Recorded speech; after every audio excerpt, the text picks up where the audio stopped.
6 boundaries you must set with men in dating and romantic relationships.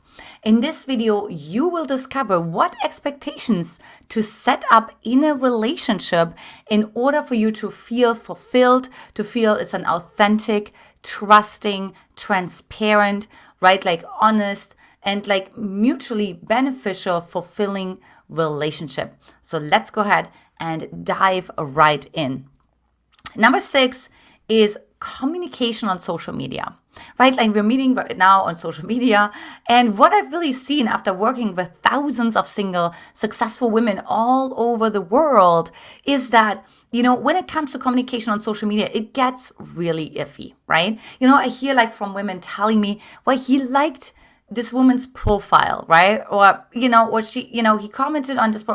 So what are the boundaries around communication on social media, particular to other accounts on Instagram, right? Like all those things. Also, what are the boundaries around who you are on social media, right? Like, for example, are you guys are mutually exclusive, right? Are you like acknowledging that? Are you basically Facebook official, or are you sharing photos together on social media, right? If yes, why? If no, why not? You know what I mean? Like what's going on? And so that is really important because you don't want to have a relationship where the man is out of the is talking to other women. He's like, that's who I am. And you realize, wow, this is not going to be a match for me long term because the man is simply he's like, he wants to have way more freedom than you are, quote unquote, willing to give, or in that sense, feel comfortable with. And this is not about like a right or wrong at all, right? But like you have to know, right? If you have like trust issues, if you experience certain things in your past, of course, it's important. I've helped like, so many of these incredible women over the years to overcome that trust issues, right? So of course there's a part where you can work on that, but there's also a part where you're like, you know what? But because of that, I also need more, you know what I mean? More this or that, right? More boundaries on social media platforms, for me to continue to feel safe in the relationship, right? Like for me to feel like open, I can share with you and so on. Which we're speaking of sharing is like how to have tough conversations is number 5. And this is really interesting, right? Because, and I really highly recommend you actually talking about this when you're in a non-charged state.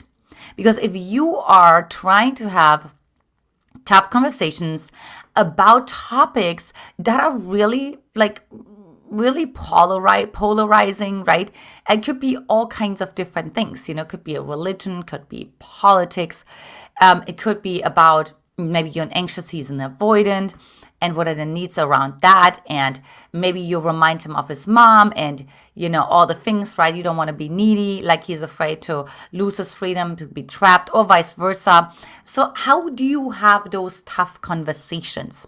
So it's really important to sit down beforehand and say, hey, you know what? Like we have such a beautiful night tonight. Let's chat about obviously not everything's always hunky-dory. So what is our strategy? What's sort of our template, right? That we have to have tough conversations, because I want our relationship to have space for all of the conversations to take place, right? The last thing I want is like for someone to suppress his feelings or her feelings because they don't feel safe to express them. So how do we have those tough conversations, right? When we feel like, hey, I didn't agree with what you were saying, or hey, you know what, like I noticed, this and that happened, and can we talk about that? Didn't make me feel safe, didn't make me feel comfortable. What can we do about it? How do we have those tough conversations? And the beautiful thing about that is actually that this conversation can lead to so much more intimacy long term. You will not even believe it, right? So for an example, when I started dating my husband Brody, we're like now married for almost 9 years, like we actually like understood, hey, so what you think, what you say, what you do is in alignment.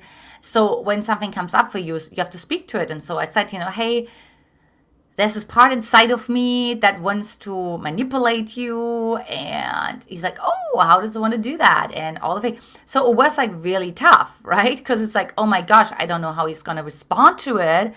And if he's going to run for the hills. And if he doesn't trust me anymore, right? But it doesn't matter, right? You have to have this conversation, because otherwise what can happen is a relationship can hit a plateau because there's so many emotions that are not expressed, right? And that everything becomes bland because there is no edge, there's no authenticity, there's no fire, there's no growth. And that, of course, is not working long term. Also, let's talk about friend girls. I mean, of course, also on your end, men, right? But like, like males, females, what's acceptable? So of course we can have the conversation around the ex. Is your man still close to his ex? Some men say, hey, I'm friends with all of my exes. Okay. What's happening for you there, right? Do you feel like there's like a constriction inside of your body? You're like, oh, I can't even imagine like him like, no. So maybe there's an agreement that like, okay, when you do something with your ex, maybe there's other people around. So it's with other friends, right? Maybe I'm there too. It could be something like that. Maybe it could be like, hey, I just don't feel comfortable with that at all, right? And then he has to decide between his ex and you. And again, there's no right and wrong, but you have to know what you need, right? Because otherwise this is going to turn into passive aggressiveness, into bitchiness, into blowouts. Like it just doesn't work, right? And then of course he feels like he gets reactive and he feels like his freedom is being infringed on, and so on. So talking about that. And then other category is, well, what about just single girls, period? You know what I mean? Like what if you hang out with your buddies and there's single girls there? What's the agreement there, right? Is it okay? Is it not okay? And then is there certain buddies? I had one client where, she didn't really feel comfortable, her man hanging out with this one guy, because he was known for having all those like girls parties, right? Where he had like all those models over at his mansion. And so, so this is the thing, right? Is that maybe just certain friends you don't feel comfortable with, right? And then maybe it's like, hey, maybe you can hang out with him during the day, but like come home, versus like staying overnight doesn't feel so comfortable to me, right? So this is like all really important. And of course, I know what's going to do. It's going to trigger your fear to be complicated, to rock the boat, to be needy. But it doesn't matter. You have to do it anyways. And you know why? Because what I realized is when I started talking to my husband the way I realized, look, it would end anyways. So I may as well find out now that we're not a fit, or I may as well find out now that I can't be honest with him because he's going to react to it immediately and he doesn't trust me anymore, right? I may as well find that out right now. Then I don't waste all my time and I get so attached and I can't leave, right? So, and that's of course not a good situation whatsoever. And here's the thing, right? I was dating my whole life. My longest relationship was like 3 months. Most often my dating situationships didn't last more than 3 weeks. So I get it that you don't want to rock the boat. You don't want to lose something when something is good. But girlfriend, you have to lean in, right? Another one is time and attention. So this is really interesting. So when I talk to the women that work with me, oftentimes the men they say, well, the man said like he wants to have a deep connected long-term relationship or commitment or monogamy, and so do I. Okay, that's great. But now you have to identify, what does that even mean? So for example, you may think, okay, so monogamous long-term relationship means I'll see you 3 times a week, right? And we at least text once per day, like every day. Now for him, this may mean, I text you, I don't know, maybe once a week versus every day. Do you see how there's a difference? And maybe, I don't know, we hang out like every 2 weeks or whatever, right? So being aware of like how much time, how much attention do you actually need? And so you want to voice that, right? You want to actually really say, hey, you know what, like just really, it's just really important for me. to be aware of like what our needs are about like how much time, how much attention, right? And I know you're already feeling uncomfortable just saying that because you had an emotionally unavailable parent, or you had an abusive parent, or you had a dismissive parent, or you had a narcissistic parent, right? So all of that is going to be challenging for you. And so that's why I want you to continue practicing it, because otherwise you will never be able to have a long-term happy relationship. So you actually want to say like, hey, so what about you? Like, how much time and attention do you need? Right? So you ask him too. So it becomes a two-way street. And it feels like less daunting. You know what I mean? Because it's like, it's just, hey, we're just having a conversation. You know what I mean?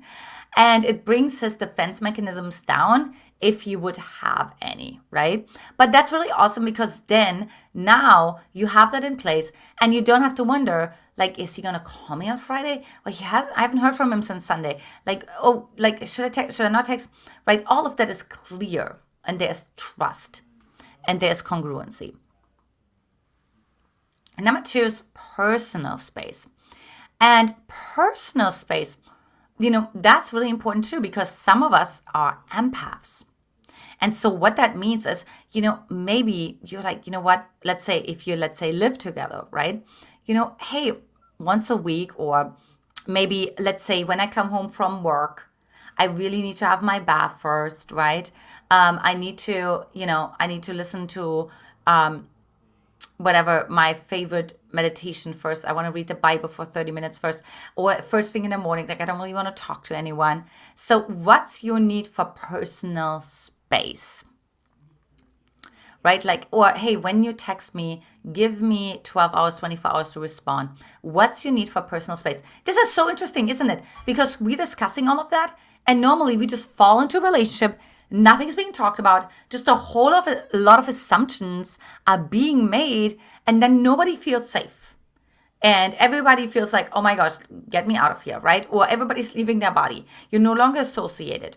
And that's oftentimes when the man starts to leave, because you disassociate, you abandon yourself. No, we want to say from the get-go, this is what my needs are. This is my personal space. So I want you to think about that, write that down. Let me know, even in a comment section, what that is for you, right? And lastly, and I think this is so important, number 1 is family members' involvement. So we talked about buddies, we talked about friend girls. Yeah, and for some people, this can be a huge deal. So this is not uncommon that I work with women and the man is just really married to the mother, or like usually it's like the mother, sometimes it's like the dad, right? But there's like this sort of like commitment to his family, but like, wait a minute, now you are his family, or you're totally fine with it. Maybe you're like, hey, I come from a big family too, and I have like my own commitments, family commitments, right? Like, what about that? Is it expected of you to spend, let's say, every Sunday together with the family, right? Like, what's going on there? You know what I mean? So all those expectations have to be clear. Every Friday night, is there an expectation that, what about holidays? Is there an expectation for that to be celebrated together, right? Is there like a family reunion that takes place, whatever, every so often? What are you willing to do?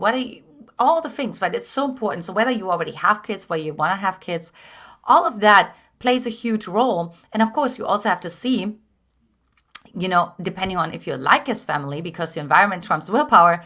Okay, so if we visit your parents, we'll stay for 2 nights maximum, let's say, right? And I know you're one of the, oh, Antia, I don't want to offend, whatever the case may be. No, or how many times do we have them over versus we go over to them, or whatever the case may be. So there is so much to be talked about when it comes to family, right? Because otherwise, you know what? If you don't talk about it, he will tend to the needs, and then you will feel neglected, or you will feel confused. And he's like, well, I'm just taking care of my family. Like, I don't know. He doesn't know that he is supposed to communicate that. Like, he doesn't know that that's a problem for you. He doesn't know that there's a different reality. So it's good that you talk about this from the get-go, right? And it's not uncommon then that I oftentimes see that like it's really helpful for the woman to actually have this conversation with the man beforehand, because it really, like it really brings things to the forefront that she didn't even know. I mean, who knows? Maybe he's like, well, oh, I forgot, my brother is going to come for Thanksgiving and he's going to stay with us. Oh, that's lovely to know. You know what I mean? How about we talk about that? And who is your brother and what is he all about? And so really important, right? Because family is not going anywhere. So you have to learn how to navigate family.